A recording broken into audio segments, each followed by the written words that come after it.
Be talking in a few minutes with a blogger from America Blog, and he had two posts. One was from last week, which actually is hilarious. I mean, I hate to say this, but what they're doing out in Oregon. Did you read that? Yes. That is, I hate to say, it's actually kind of brilliant. I mean, it's so clever and so over the top and it's so disingenuous. It's all about, expanding on the lie. How can I be creative and clever and lie and still have a political ad that, it's really amazing. But the other thing he did was he also just posted at AmericaBlog.com today an article about Mr. Bundy. And what I really loved about it, because now that Mr. Bundy is now claiming, after his racism comments, he's now claiming that he's Rosa Parks. Oh, give me a shovel. And he points out, this really is a much bigger story. And he said, and the story is getting lost in all this, extraneous, craziness that is attached to Clive and Bundy, and that's in part because of Fox News. And that is, and he says, it's about welfare ranchers. And I think it is, there's a theme here, because he writes about the fact that these guys pay nothing, let me repeat this, pay nothing to graze their animals on public land. If they had grazed their animals on private land, the cost would be 14, 15, maybe 20 times more than what they're paying now, which means you and I are making up the difference. I just want to remind you, because we really are. Because it's so nice of us. It is so nice. No, I do know which order I want to do it in. We're going to be we're now joined by our friend and blogger from America Blog. I think it's Chris Trejbal. Is that right? Is it Trejbal? Did I get it right, Chris? Trejbal. Okay, I'm getting close. Our third interview, I'll get it right. I promise. And Chris writes at America Blog, and I've been beginning to read his stuff on a regular basis and actually loving it because, coming from the other side of the country, Chris, is useful because, we're on the East Coast, you're on the West Coast, and you see things and you know things that would just go past me. It's not that they weren't, national or noteworthy, but there's just too much to talk about and too much to follow that there are sometimes these wonderful stories that fall under the radar. And I'm just so grateful to you that you've noticed. So I want to thank you for joining us on the air. Oh, thank you for having me this morning. So there are two stories. One you just posted today, but the one that I just had to go back to, which is just hilarious, is the story about what's going on in the GOP in Oregon, because this new attack ad is over the top on every level. It's actually, I hate to say this, Chris, it's kind of brilliant in its disgusting way. But can you share with my audience exactly what is happening in the Republican primary in Oregon? Because it is playing two Republicans off each other. Both of them have interesting bios, but one of them, this doctor, you would think would sort of be above reproach, but she or her significant other boyfriend is really getting into the thick of it. So explain to my audience what's happening in the Senate primary in Oregon. Sure. The Senate primary has, and this is for the Republicans, has 5 candidates, but really only 2 are serious contenders. And the first is Dr. Monica Webby. She's a pediatric neurosurgeon from Portland. And the other candidate is Jason Conger, who's a representative in the state house here. Mm-hmm. And kind of the popular wisdom is that Jason Conger is the more conservative candidate. He appeals more to Tea Party conservatives, and Dr. Webby appeals more to the moderate mainstream Republicans and has gotten some attention nationally because she is a doctor and there's the perception that she can run against Obamacare better. And she's a girl. In a race. And she's a girl, doctor. And she's a girl. The Republicans are desperate to put the girl up front. And we have Kelly Ayotte, trust me. She's now talking about her being presidential timber. I mean, why? Because she has breasts, I guess. I'm not quite sure. But it's not surprising that you've got a doctor. Yes, you can speak about Obamacare. And because she's female, and this is a Republican Party that says they don't have a war against women. Look, we have a candidate. That's right. And as a doctor, presumably she would have access to some wealthier donors to put a lot of money into the campaign. Absolutely. And everyone should keep in mind the background here. This is Oregon. Everybody ranks this as at least, if not a safe seat, likely Democratic hold. for Jeff Merkley, but he is a first-term senator, and so this will be his first time running for re-election, which is always the toughest to win. Right, exactly. If there's a Republican landslide, it's conceivable he could go down, but otherwise, he probably stays in Democrat. Right. Yeah. So they have to be very clever in who they pick, because this is a very tough race. This is a very tough state, and Monica would, at least from the outside, appear to be the strongest candidate against Jeff Merkley. So I guess if people didn't have to play in this and people didn't have to vote, they probably would have chosen Monica. But unfortunately, they have to sort of muck it up with people actually voting in a primary, and you know how many people show up for Republican primaries, and you know how extreme they are, Chris. So we have to take our victim as we find them, and unfortunately, she has to run in a Republican primary. Well, remember this is Oregon, though, and turnout in Oregon tends to run pretty high because we have vote by mail. Oh, that's right. That's right. Vote by mail. You're right. Thank you for reminding us. All right. So now we've got the landscape. It's between these two individuals out of the five who really are the top contenders. So what does our Dr. Monica, what does she do, or what do people close to her do in order to help her win? So there was an ad that appeared on the radios about a week and a half ago now, and it was kind of a standard issue attack ad. Went after Jason Conger's record of voting, accuses him of supporting Obamacare, which is not true. He supported creating the Oregon Exchange, which itself was a miserable failure, but he did that out of a states' rights interest. Mm-hmm. Not out of support for anything out of Washington. Right. And the ad goes on and lists a few things that, disagrees and tries to make him look more moderate than he really is.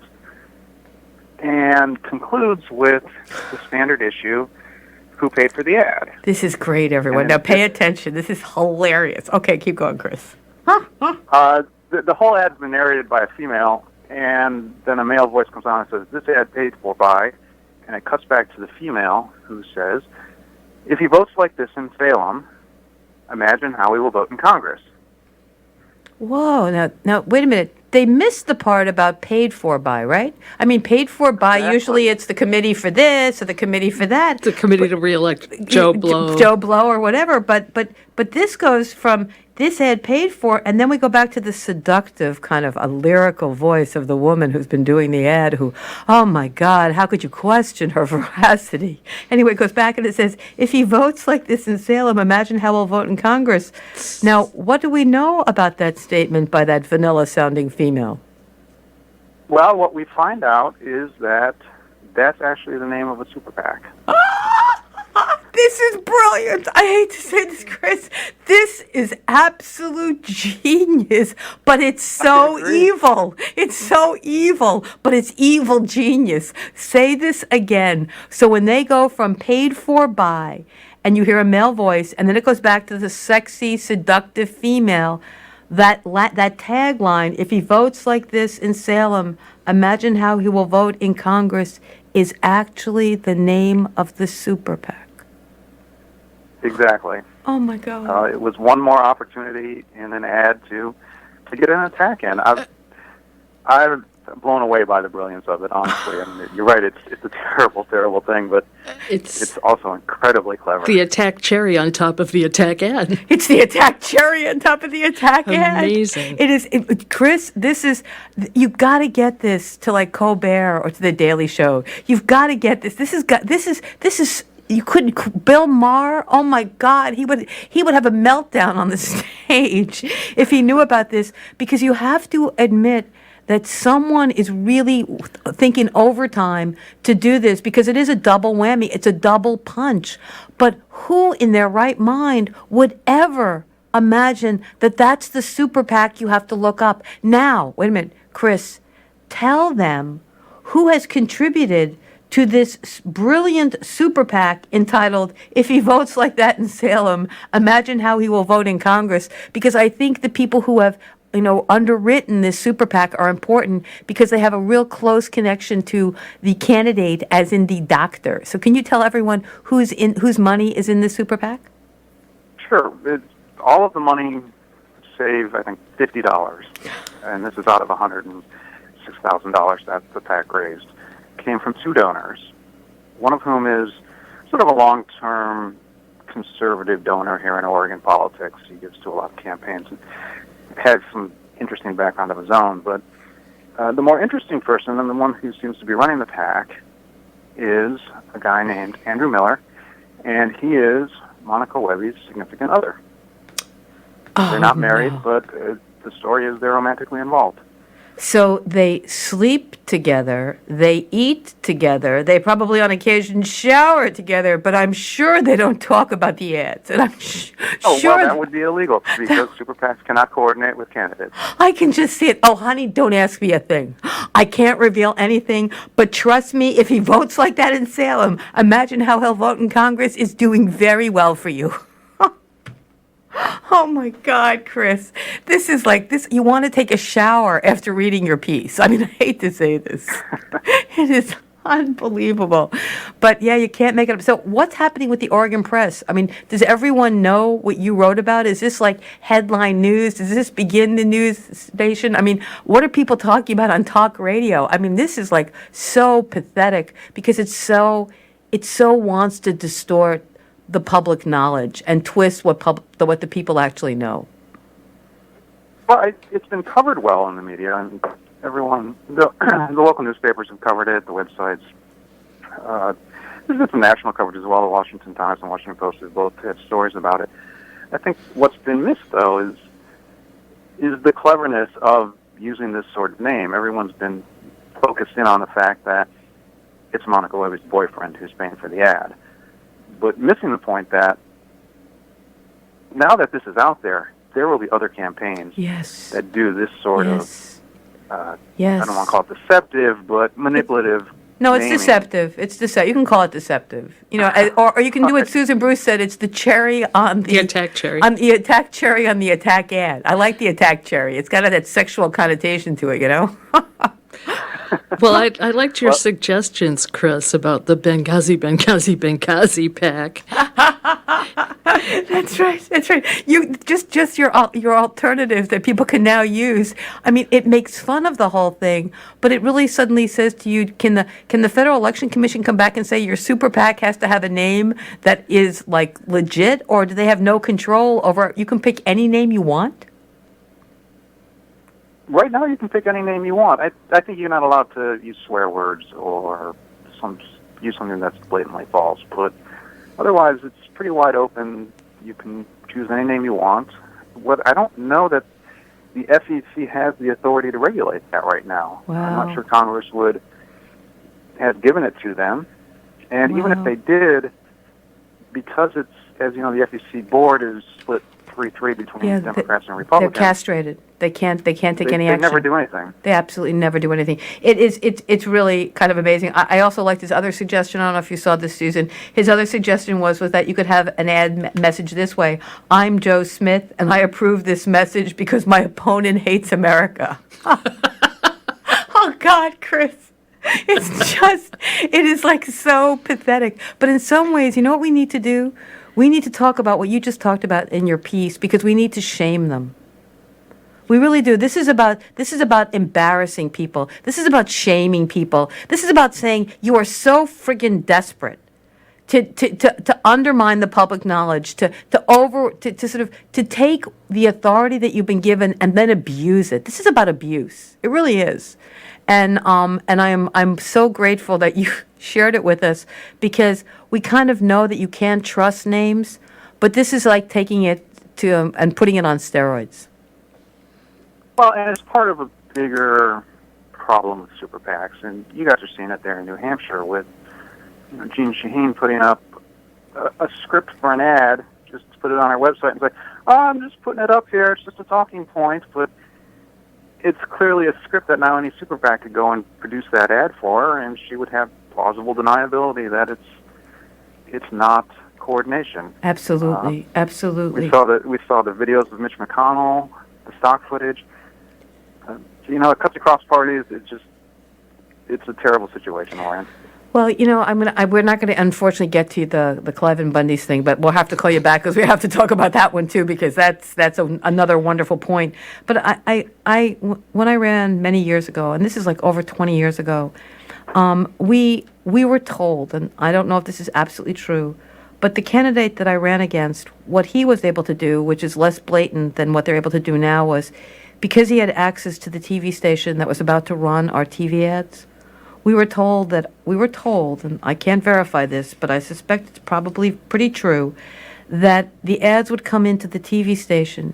He was brought downstairs because his campaign office happened to be in the same office building as the TV station, convenient. And he would be brought up to or up or down, I can't remember, to the TV station so he could view the ads, so that before the ads went up, he had an attack response ready. Now, I don't know if that's against the law, but it feels pretty unethical. And this isn't against the law, but it feels pretty unethical. And what now is legal is disgusting. So, anyway, thank you very much for writing this. This was great, Chris. And we will call you back because we got to do the Clive and Bundy thing, because I think welfare ranchers is something that should have everyone appalled. And it's not just about his racist comments. It's not about the kooks that have gone out to help him. It's about what he's doing and a lot of other folks are doing that really sort of undermine the public coffers, which is outrageous. So thank you. I'll be happy to come back on and talk about that with you. It's a pleasure. Take care, Chris. Thanks, I appreciate Chris. it. You take care, too. All right, take care. Bye-bye. All right, everyone. That was Chris Trejbal from AmericaBlog.com. Read this article, everyone. It's actually hilarious, but it's so deceptive, Susan. It's outrageous. Oh, and people should listen to the ad because the voices. She's so sexy and she's like, you can tell she's rolling her eyes as she's doing this ad. The ad is like, oh, gross. Yeah, there is a little pelvic thrust in that. There is a little pelvic thrust. And on that note, the attitude goes to an ACO.